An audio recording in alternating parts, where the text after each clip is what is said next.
ನಮಸ್ಕಾರ ಪ್ರೀತಿಯ ವೀಕ್ಷಕರಿಗೆಲ್ಲರಿಗೂ ಹವ್ಯಕ ಪಾಕಶಾಲೆಗೆ ಆತ್ಮೀಯವಾದ ಸ್ವಾಗತ. ಬಾಯಲ್ಲಿಟ್ಟರೆ ಕರಗುವಂತಹ ಪಾಲಕ್ನಿಂದ ಮಾಡಿದ ಬೆಣ್ಣೆ ಚಕ್ಲಿ ಅಂದರೆ ಯಾರಿಗೆ ತಾನೇ ಇಷ್ಟ ಇಲ್ಲ ಹೇಳಿ. ಸೂಪರ್ ಆಗಿ ಬಂದಿರುತ್ತೆ. ಸಂಜೆ ಸ್ನ್ಯಾಕ್ಸಿಗೆ ನೀವು ಇದನ್ನು ಮಾಡಿ ತಿನ್ನಬಹುದು. ಮಕ್ಕಳಿಂದ ಹಿಡಿದು ಎಲ್ಲರೂ ಸಹ ಅಷ್ಟೇ ಇಷ್ಟಪಟ್ಟು ತಿಂತಾರೆ. ಈ ಮಳೆಗಾಲಕ್ಕಂತೂ ಹೇಳಿ ಮಾಡಿಸಿದಂತಹ ಚಕ್ಲಿ ಅಂತ ಹೇಳ್ಬೋದು. ಬನ್ನಿ ಹಾಗಾದರೆ 2 ತಿಂಗಳ ತನಕ ಸ್ಟೋರ್ ಮಾಡಿ ಇಡುವಂತಹ ಪಾಲಕ್ ಬೆಣ್ಣೆ ಚಕ್ಲಿಯನ್ನು ಮಾಡೋದು ಹೇಗೆ ನೋಡೋಣ. ಮೊದಲಿಗೆ ಒಂದು ಮಿಕ್ಸಿ ಜಾರನ್ನು ತಗೊಂಡಿದ್ದೀನಿ. ಅದಕ್ಕೆ 1 ಕಪ್ ಆಗುವಷ್ಟು ಹುರಿಗಡಲೆಯನ್ನು ಇಲ್ಲಿ ಹಾಕ್ಕೊಳ್ತಾ ಇದ್ದೀನಿ. ಯಾವ ಕಪ್ ಮೆಷರ್ಮೆಂಟಿಂದ ಈಗ ತಗೊಳ್ತಿರೋ ಅದನ್ನೇ ಉಪಯೋಗಿಸಿ ಪ್ರತಿಯೊಂದಕ್ಕೂ ಕೂಡ.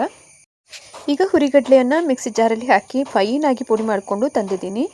ಇದನ್ನು ಒಂದು ತಟ್ಟೆಗೆ ಹಾಕಿ ಇಟ್ಕೊಳ್ಳೋಣ.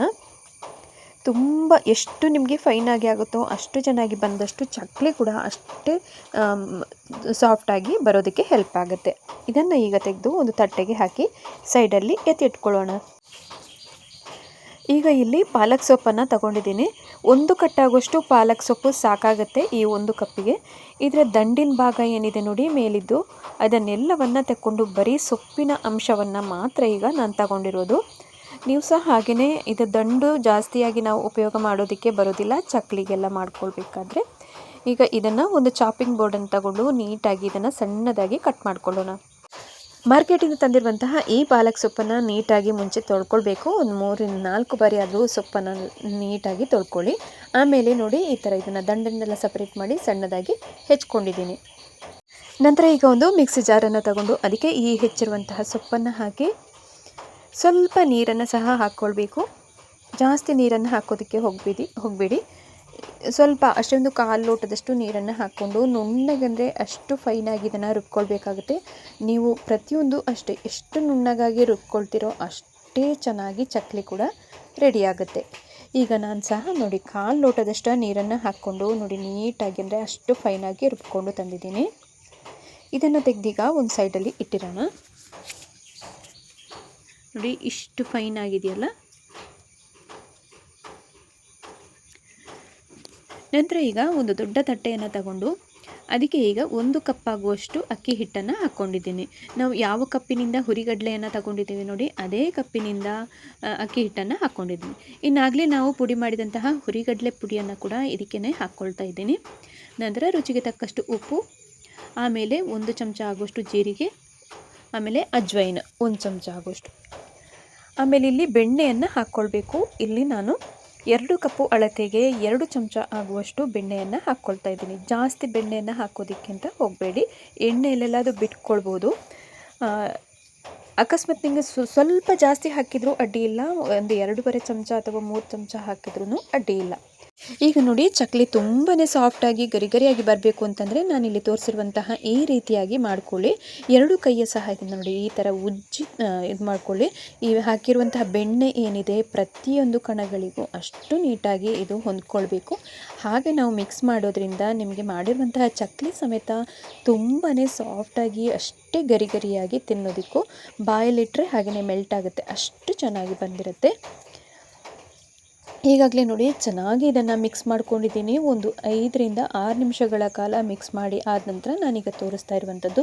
ನಂತರ ಈಗ ನಾವು ಆಗಲೇ ರುಬ್ಬಿ ಇಟ್ಟಂತಹ ಪಾಲಕ್ಕಿನ ಪ್ಯೂರಿ ಏನಿದೆ ಮಿಶ್ರಣ ಅದನ್ನು ಸ್ವಲ್ಪನೇ ಹಾಕ್ಕೊಂಡು ಕಲಿಸ್ತಾ ಬನ್ನಿ. ಹಿಟ್ಟನ್ನು ಚಪಾತಿ ಹಿಟ್ಟಿನ ಹದಕ್ಕೆ ಕಲಿಸ್ಕೊಂಡ್ರೆ ಆಯಿತು. ನಾನೀಗಾಗಲೇ ಎಲ್ಲ ಪಾಲಕ್ ಪ್ಯೂರಿಯನ್ನು ಹಾಕ್ಕೊಂಡಿದ್ದೀನಿ.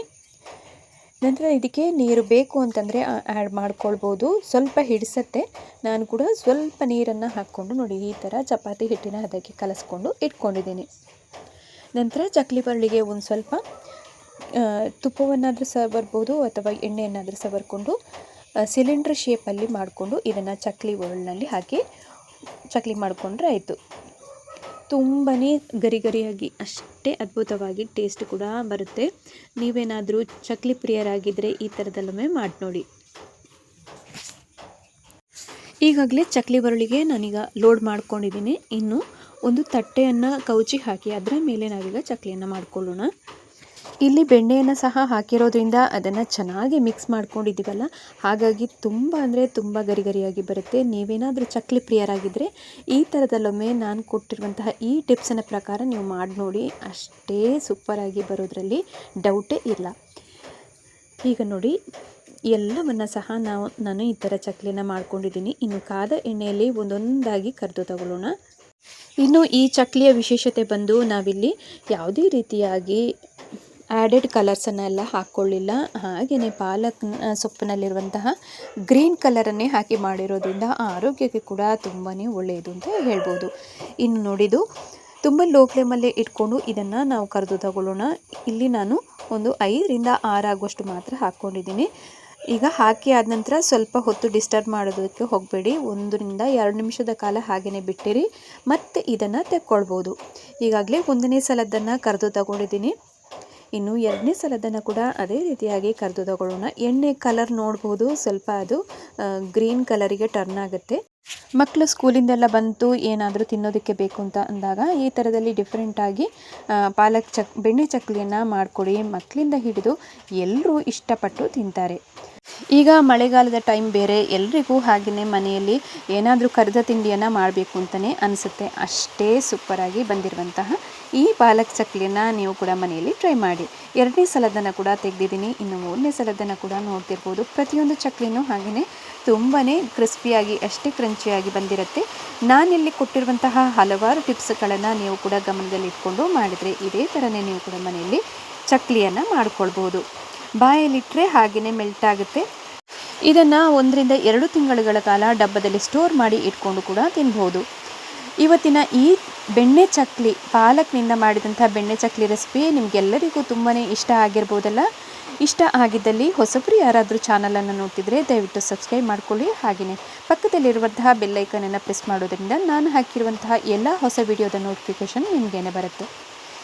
ಇವತ್ತಿನ ಈ ರೆಸಿಪಿ ನಿಮಗೆ ಇಷ್ಟ ಆಗಿದ್ದಲ್ಲಿ ಚಾನಲ್ಗೆ ಸಬ್ಸ್ಕ್ರೈಬ್ ಮಾಡ್ಕೊಳ್ಳಿ. ಹಾಗೆಯೇ ಈ ವಿಡಿಯೋಕ್ಕೊಂದು ಲೈಕ್ ಮಾಡಿ, ಶೇರ್ ಮಾಡಿ, ಸಪೋರ್ಟ್ ಮಾಡಿ ಅಂತ ಕೇಳ್ಕೊಳ್ತಾ ಮುಂದಿನ ವಿಡಿಯೋದಲ್ಲಿ ಮತ್ತೊಮ್ಮೆ ಸಿಗ್ತೀನಿ. ನಮಸ್ಕಾರ.